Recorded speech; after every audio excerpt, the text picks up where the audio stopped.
Hello, dear aspirants. Welcome to Edu Insight and welcome to class 7 of our UP English Comprehension series. So, yesterday we have seen 2024 prelims paper और उसका part 1 हमने देखा था, 21 question तक किया था. आज हम अपनी वही क्लास को कंटिन्यू करेंगे और पार्ट 2 देखेंगे. So let's begin. सबसे पहले हम क्वेश्चन पढ़ेंगे. क्या बोल रहा है? Which one of the following statement best reflect the thinking of author about the science. ठीक है, इसमें थिंकिंग पूछ रहा है. So let's read the passage. We take it for granted now that science has a social responsibility. The idea would not have occurred to Newton or Galileo. They thought of science as an account of the world as it is, and the only responsibility they acknowledged was to tell the truth. The idea that science is a social enterprise is modern and it begins at the Industrial Revolution. We are surprised that we cannot trace a social sense further back because we nurse the illusion that industrial revolution ended a golden age. So let's first understand the meaning of the passage, क्योंकि बिना meaning समझे जो है हम question नहीं solve कर सकते हैं. तो मीनिंग समझते हैं. सी इसमें साइंस जो है अभी हमें समझ में आ रहा है कि एक सोशल रिस्पॉन्सिबिलिटी है. हम साइंस को एज अ सोशल रिस्पॉन्सिबिलिटी लेके चलते हैं. लेकिन न्यूटन और गैलीलियो के टाइम पे साइंस को सोशल रिस्पॉन्सिबिलिटी नहीं माना जाता था. बस एक ये ऐसा टूल माना जाता था जो ट्रुथ या फैक्ट को बताए और जिससे हम अपने इर्द गिर्द क्या हो रहा है वो ट्रुथ के बेसिस पे जज कर सकें. द आइडिया दैट साइंस जो है वो एक आइडिया कि साइंस सोशल इंटरप्राइज है, वो मॉडर्न है और ये जो है इंडस्ट्रियल रिवॉल्यूशन से स्टार्ट हुआ है. और हम ये इंडस्ट्रियल रिवॉल्यूशन से पहले क्यों नहीं ट्रेस कर पा रहे थे? क्यों ये मॉडर्न है? क्योंकि हमें ऐसा इल्यूज़न था, हम ऐसा सोचते थे कि इंडस्ट्रियल रिवॉल्यूशन के स्टार्ट होने के बाद जो है हमारी गोल्डन एज ख़त्म हो चुकी है और इसीलिए हम साइंस को as a tool to discover truth मानते थे, सोशल रिस्पॉन्सिबिलिटी नहीं मानते थे जो कि वर्क करता है लोगों के वेलफेयर के लिए. So now come to the question. What question has asked? Which one of the following statement best reflect the thinking of the author about the science? Science must value the commitment of the scientist.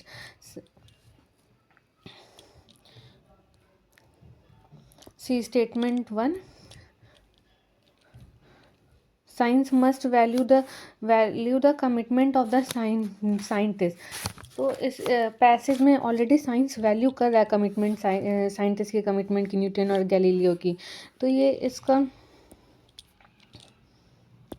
तो ये author की thinking को reflect नहीं कर रहा है.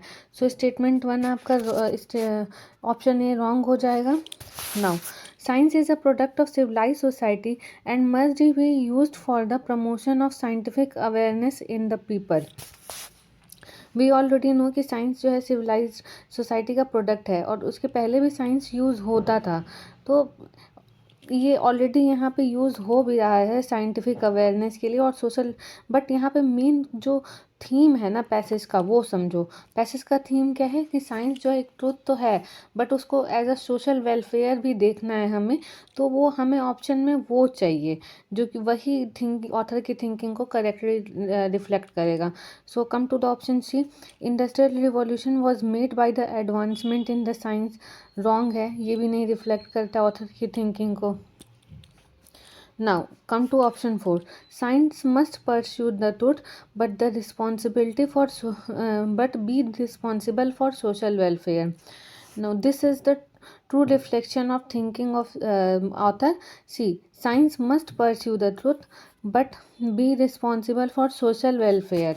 यही जो है ऑथर कहना चाह रहा है. So D option D will be the correct answer of this paragraph. Hope ये इसका एक्सप्लेनेशन आपको समझ में आया होगा कैसे हमें क्वेश्चन अटेम्प्ट करना है, ऑप्शन देखना है और लॉजिकल थिंकिंग इन्वॉल्व करनी है. हमेशा याद रखना कि पैरा सॉल्व करने में लॉजिकल थिंकिंग बहुत ज़रूरी है. So let's come to next passage.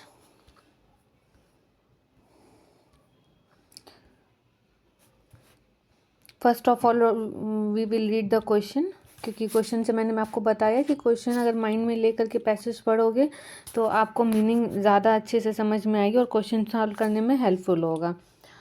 So question is, which one of the following is or are emphatically conveyed by the author of the passage?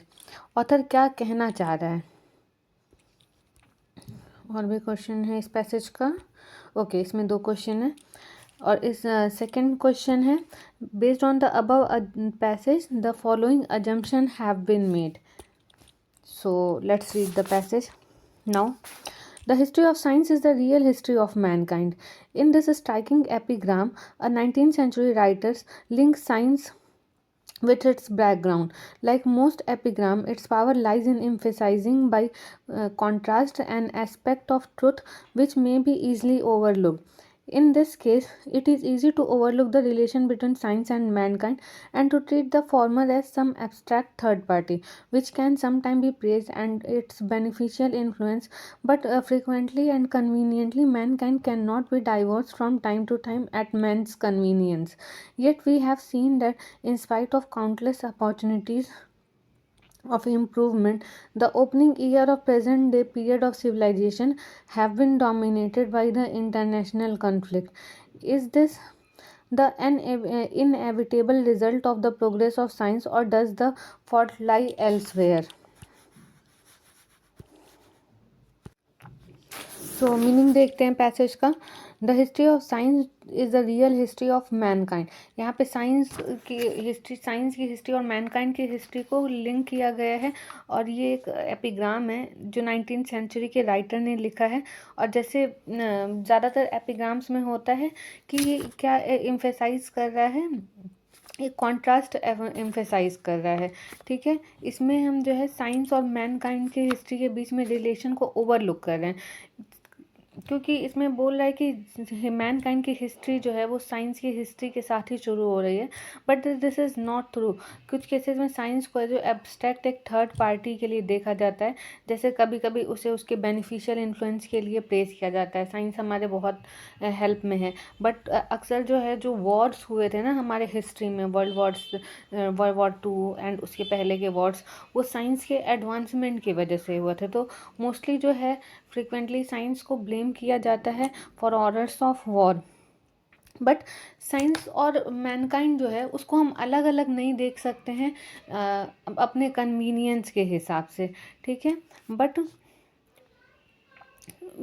हमने देखा है कि बहुत सारी अपॉर्चुनिटीज़ आई है, इम्प्रूवमेंट की अपॉर्चुनिटीज़ आई है सिविलाइजेशन जब स्टार्ट हुआ है. जैसे जेट इंजन का डिस्कवरी हो गया और बहुत सारी डिस्कवरी, ऐसे टेलीफोन की डिस्कवरी, ऐसे बहुत सारी यूज़फुल डिस्कवरी जो है जिससे जो है सिविलाइजेशन, हमारी जो सोसाइटी है वो सिविलाइज नेशन के थ्रू प्रोग्रेस हुई है.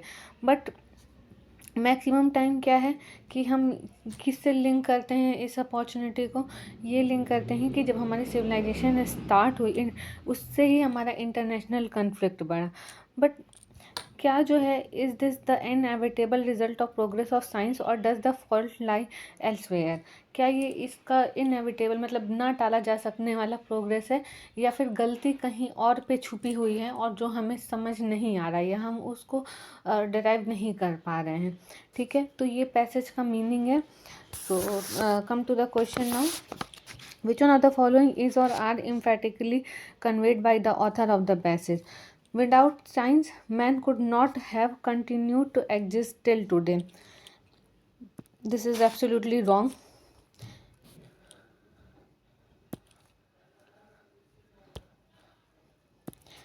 बिकॉज साइंस से पहले भी तो लोग रह रहे थे ना. और अगर साइंस का क्या कहते हैं नहीं भी प्रोग्रेस हुआ होता इतना ज़्यादा, तो भी लोग अपना सर्वाइवल का तरीका खोजते जैसे पहले लोग रहते थे. और ये पैसेज में कहीं मेंशन भी नहीं किया है, तो ये आपका रॉन्ग स्टेटमेंट हो गया. चलो अभी आते हैं सेकंड स्टेटमेंट देखते हैं. Is it is the science that will ultimately determine the destiny of mankind. This is also wrong. Passage में बात किसकी की गई है? पैसेज में ये बात की गई है कि मैनकाइंड और साइंस साथ में चलता है, कभी हेल्पफुल होता है, कभी नहीं हेल्पफुल होता है, बट इट डजेंट मीन कि साइंस जो है यह पैसेज में कंसीडर किया गया एज लीड रोल और वही मैनकाइंड को डिसाइड करेगा। तो both statements will be wrong here and now we will get हमारा and option D as a correct answer. ठीक है, चलो अभी दूसरा क्वेश्चन देख लेते हैं 32 का। Based on the above passage the following assumption have been made. The horrors of modern life are inevitable result of progress of the science. ठीक है, assumption है the aspect of truth likely to be overlooked is that science is what man has made. The horrors of modern life are inevitable result of the progress of science. Passage में passage देख ही लो एक बार।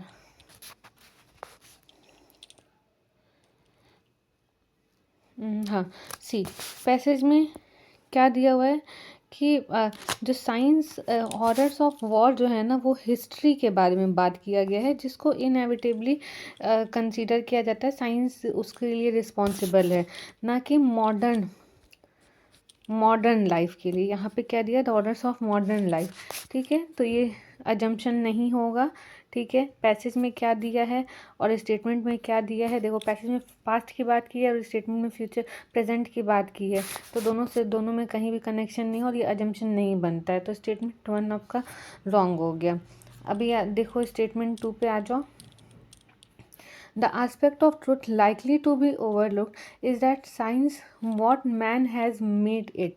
See, this will be the correct assumption, क्योंकि जो हमने passage में पढ़ा उससे तो यही पता चल रहा है ना कि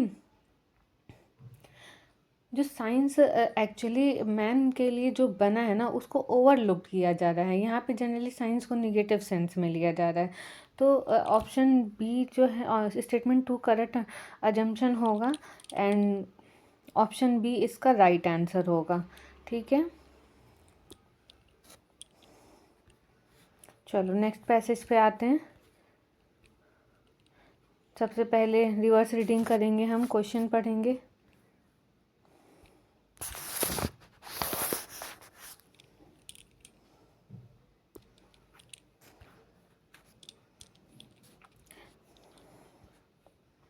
When we meet when we meet other people while we travel, we learn to differentiate between. Okay, when we meet other people while we travel, we learn to differentiate between.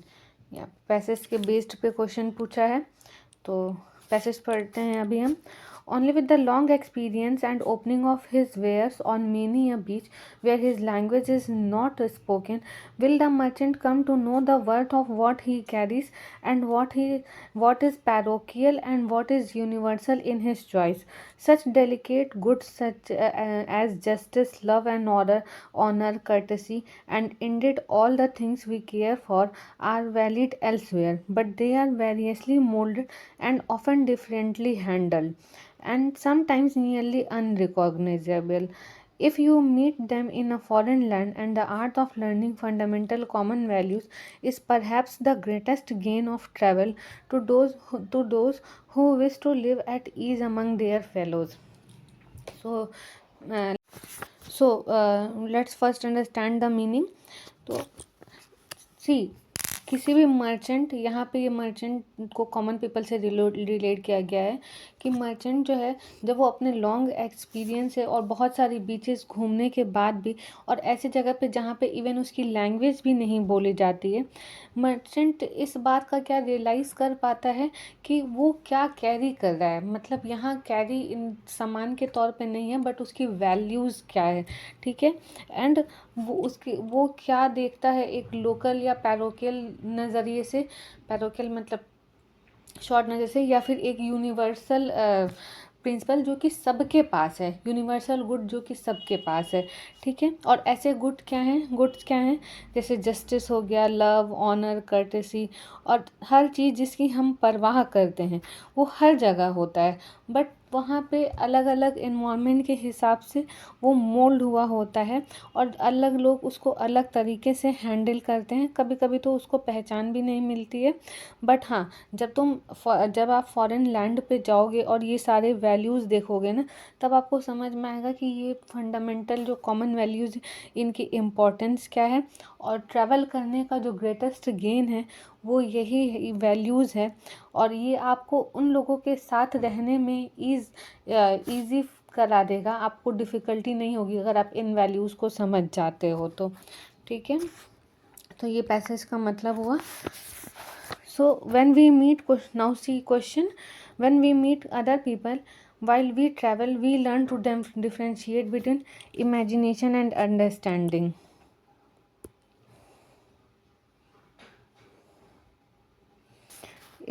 Imagination and understanding के बारे में बात की गई है? No. Communities and nationalities के बारे में बात की गई है? बात क्या हुई है? वैल्यूज़ के बारे में। ठीक है, local values and universal values. तो यहाँ पे साफ साफ ही दिया हुआ है, इसमें we don't need too much worry. ठीक है, तो 33 का ऑप्शन सी होगा। और फ्रेंड एंड फोर्स के बारे में भी बात नहीं की गई है।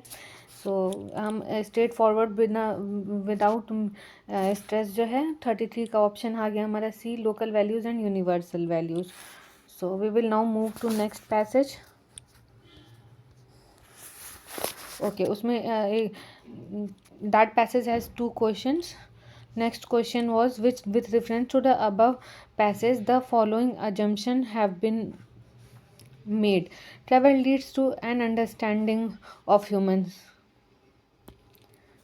This will be correct statement, क्योंकि अगर आपको ह्यूमन की अंडरस्टैंडिंग है तभी तो वैल्यूज़ की भी अंडरस्टैंडिंग है, तो ये राइट होगा। Travel helps those who wish to learn fundamental common values. This will also is correct, क्योंकि लास्ट लाइन में ही सेम जो है आपका वेरीफाई कर रहा है कि हेल्प करता है और ईज करता है रहने के साथ में। A person with long experience in travel can resolve differences amongst people. यहाँ पे कैसे जो लॉन्ग एक्सपीरियंस है वो डिफरेंस रिजॉल्व कर देगा। और डिफरेंस रिजॉल्व करने का पहले बात तो पैसेज में बात नहीं हुई है। पैसेज में हुई है कि हाउ जो फंडामेंटल कॉमन वैल्यूज़ है कैसे हम डिफरेंट कंट्रीज़ में या डिफरेंट प्लेस पे ट्रैवल करने से सीखते हैं, और कैसे एक दूसरे के साथ without understanding the language ease के साथ रहना प्रेफर कर सकते हैं। ठीक है, तो through elimination technique statement 3 D में है, स्टेटमेंट 3 सी ऑप्शन में है एंड 2 में भी है। ठीक है, नाउ ऑप्शन ए जो है हमारा आंसर मिल गया, स्टेटमेंट 1 एंड 2 करेक्ट। ठीक है, तो ये एलिमिनेशन टेक्निक यूज़ करके आंसर आ गया। चलो अभी हम मूव करते हैं आगे पैसेज पे।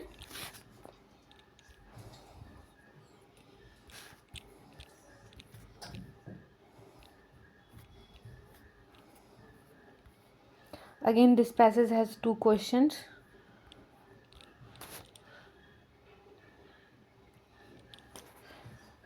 The question has asked, चलो क्वेश्चन देख लो। Which one of the following statement best reflects or reflect the most logical or rational inferences that can be made from the passage? Inference में के बारे में पूछा है। And second question is about assumption. Based on the above passage, the following assumption have been made. So, passage देख लेते हैं। Conventional classrooms, by emphasizing fixed duration over learning effectiveness, design themselves to variable outcomes. The tyranny of the classroom is that every learner is subjected to the same set of lectures in the same way for the same duration.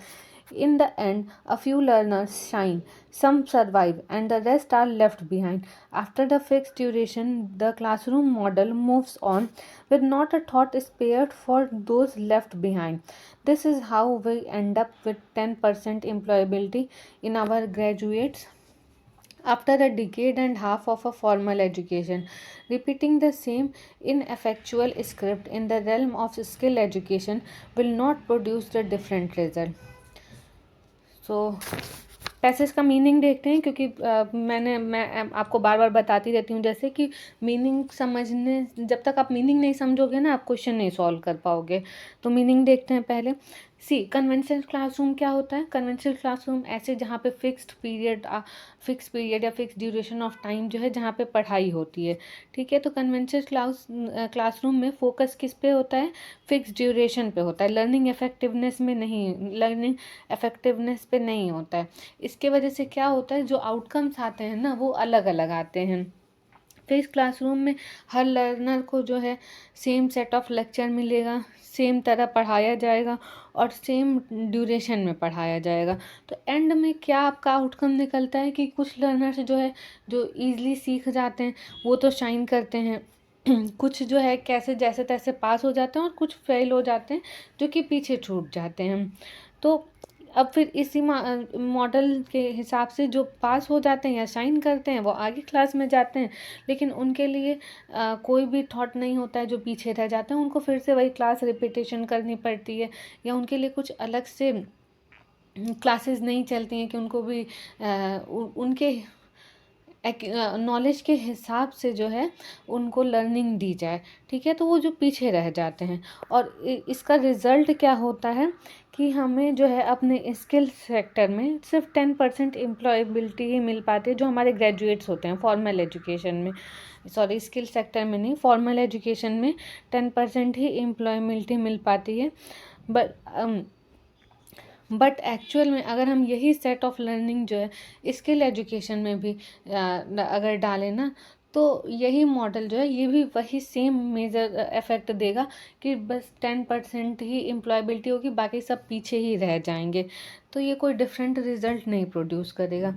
एक passage basically जो है वो आपका effective learning और fix duration learning के बारे में बात किया है। तो चलो क्वेश्चन देखते हैं।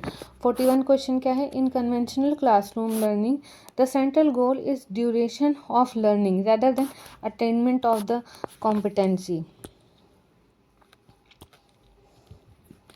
ये जो है पैसेज में आपका स्टार्टिंग में ही दिया हुआ है कि कन्वेंशनल क्लासरूम जो है क्या एम्फेसाइज करता है? Fixed duration. ओके, तो statement 1 will be right here. अब now come to statement 2. Conventional classroom encourage one size fit all approach and stamp out all the differentiation. Again the same thing, same statement जो है आप infer कर सकते हो इस line से कि जो आपका स्टूडेंट्स हैं उनको सेम सेट ऑफ लेक्चर मिलता है, सेम वे से पढ़ाया जाता है और सेम ड्यूरेशन में पढ़ना होता है। ठीक है, तो 41 का आंसर आपका क्या हो जाएगा? सी। ठीक है, डेट इज़ दोनों इन्फर कर सकते हैं हम पैसेज को पढ़ करके। अभी अजम्पशन देखते हैं क्या है। Based on the above passage the following assumption have been made as large number of workers in our country are employed in unorganised sector, India does not need to change its present conventional classroom system of the education. This very statement is defying the theme of the passage. Passage का theme क्या बोल रहा है कि हमें अपनी जो learning methodology है उसको चेंज करना होगा सो डैट हम ज़्यादा से ज़्यादा जो है स्किल्ड वर्कर प्रोड्यूस कर सकें एंड ज़्यादा से ज़्यादा ग्रेजुएट्स को एम्प्लॉयमेंट दे सकें। तो this statement will be wrong here क्योंकि ये डिफाई कर रहा है पैसेज को, the very theme of the passage. ठीक है, चलो let's see the second statement. Even with its present conventional classroom system of education, India produces sufficient number of skilled workers to fully realize the benefit of the demographic dividend. Sufficient number of skill worker, passage में क्या दिया है? हमें सिर्फ 10% ही employability मिलती है, तो कैसे सफिशियंट हो गया? ये बिल्कुल अपोजिट है, ये पैसेज में कहीं पे भी नहीं बात किया है। पैसेज मतलब ये जो है पैसेज के को निगेट कर रहा है। ठीक है, तो स्टेटमेंट 2 भी हमारा रॉन्ग हो गया and now we will get option D as our answer, neither 1 neither 2. ठीक है, चलो let's see next passage, but first हमें क्या करना है? हमें पढ़ना है क्वेश्चन. ठीक है। सो 43 क्वेश्चन पढ़ लो एक बार। Based on the above passage the following assumption have been made. Sorry, following assumption have been made. The adolescent does not feel assumption पूछा है ये स्टेटमेंट हम बाद में पढ़ेंगे, पहले हमें क्वेश्चन पढ़ना है, ठीक है। 44 क्वेश्चन पूछा है क्या, which one of the following statement best reflect the central idea of the above passage. Okay, चलो अब देखते हैं हम पैसेज क्या है हमारा।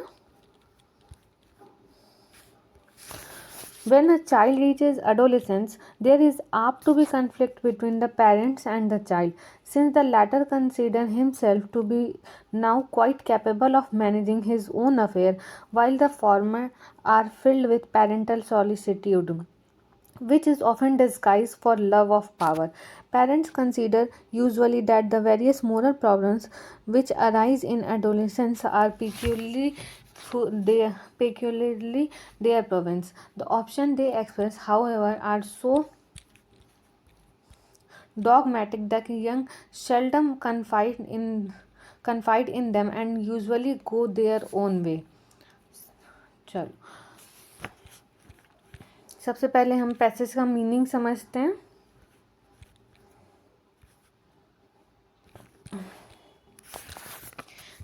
जब चाइल्ड एडोलेसेंस स्टेज पे जाता है ना, तो पेरेंट्स और चाइल्ड के बीच में कन्फ्लिक्ट होना इनएविटेबल होता है। क्यों? क्योंकि जो चाइल्ड है ना, उसको ये लगता है कि जो चाइल्ड या फिर जो एडोलेसेंस है, उसको ये लगता है कि अब वो कैपेबल हो गया है अपना डिसीजन मेकिंग करने के लिए, और वो अपने सिचुएशन के हिसाब से खुद डिसीजन ले सकता है। बट पेरेंट्स ये सोचते हैं कि अभी भी वो ही जो है बच्चों का वेलफेयर ज़्यादा अच्छे तरीके से कर सकते हैं, ठीक है। और ऐसे क्या होता है कि पेरेंट्स जो है वो ऑप्शन देते हैं बच्चों को, अब एक्सपेक्ट करते हैं कि क्या सही होगा, और जो एडोलेसेंस होते हैं जब वो उनसे कन्फाइड नहीं करते हैं, उनसे सहमत नहीं होते हैं, तो बिना बताए या फिर साइलेंटली जो है वो अपने ही मेथड को अडॉप्ट करते हैं जो कि उन्हें सही लगता है, ठीक है। तो ये पैसेज का हमारा मीनिंग हो गया। अभी क्वेश्चन देख लो, अजम्पशन पूछा है, the adolescent does not feel comfortable with his parents because they tend to be dominating and assertive.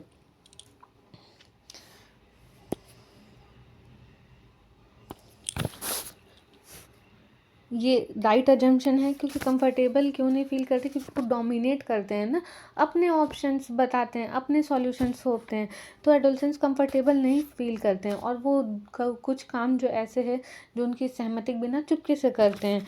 तो ये अजम्पशन करेक्ट हुआ तुम्हारा। फिर सेकेंड स्टेटमेंट देख लो क्या है, the adolescent of modern times does not have much respect for the parents. ये statement wrong है। मॉडर्न टाइम्स, और पहले बात तो ट्रेडिशनल टाइम की बात ही नहीं की गई है। बात क्या की गई है कि जो थॉट कन्फ्लिक्ट ऑफ थॉट्स के बारे में बात की गई है, ठीक है। ऐसा तो नहीं है कि रिस्पेक्ट नहीं करते हैं, बट उनके विचार सहमत नहीं होते हैं। तो ये अजम्पशन भी आपका इनकरेक्ट हो गया। एंड इस क्वेश्चन का आंसर जो है वो नाइदर 1 नाइदर 2 होगा, that is option D. Okay, चलो नेक्स्ट में क्या पूछ रहा है कि सेंट्रल आइडिया क्या है। Parents in general may not be of much help when children are on their way to becoming adult, ठीक है। इसको होल्ड पे रखो, नेक्स्ट स्टेटमेंट पढ़ते हैं, नेक्स्ट ऑप्शन देखते हैं।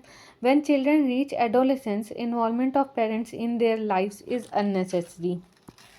रॉन्ग स्टेटमेंट, यहाँ पे अननेसेसरी की बात नहीं की गई है। यहाँ पे again I am telling you conflict of thoughts की बात की गई है, ठीक है। तो ऑप्शन बी आपका रॉन्ग हो गया। चलो ऑप्शन सी देख लो, modern day nuclear families not capable of bringing up their children properly. Again यहाँ पे न्यूक्लियर फैमिली और आपका जॉइंट फैमिली के बारे में बात नहीं हो गई है, और इनकेपेबिलिटी भी नहीं है ऐसा कुछ। तो ये स्टेट ऑप्शन सी भी रॉन्ग हो गया। ऑप्शन डी पे आओ, in modern society adolescents tend to be stubborn, disobedient and careless.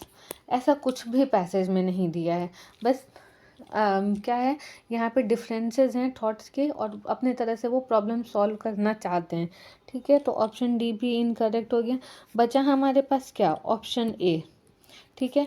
May be first reading में आपको ये सही ना लगे, पेरेंट्स इन जनरल में not be of much help, but देखो 3 ऑप्शन बी सी डी तो वैसे ही निगेट हो गया, और यहाँ पे क्या दिया है स्टेटमेंट में कि चुपके से भी वो अपने ही डिसीजन को इम्प्लीमेंट करते हैं बच्चे, तो वैसे करके आपका इस ऑप्शन ए जो है करेक्ट हो जाता है। ठीक है, तो आज का ये सेशन हम यहीं पे एंड करते हैं। ठीक है, अब नेक्स्ट क्लास में मैं आपके लिए पार्ट 3 लेके आऊँगी 2024 पेपर का, तो बट डोंट वरी, हाँ मैं इसको मार्च तक ट्राई करूँगी कि आपका ये सेशन कंप्लीट हो जाए। ठीक है, तो फिर आप अप्रैल से जो है अपना प्रैक्टिस पे भी पूरा फुल फोकस कर सकते हो, दोनों ही के लिए, जीएस के लिए भी, पेपर 1 के लिए भी और पेपर 2 के लिए भी। ठीक है, तो मिलते हैं अगले क्लास में। Thank you so much, and please like, share and subscribe and follow for more. Thank you.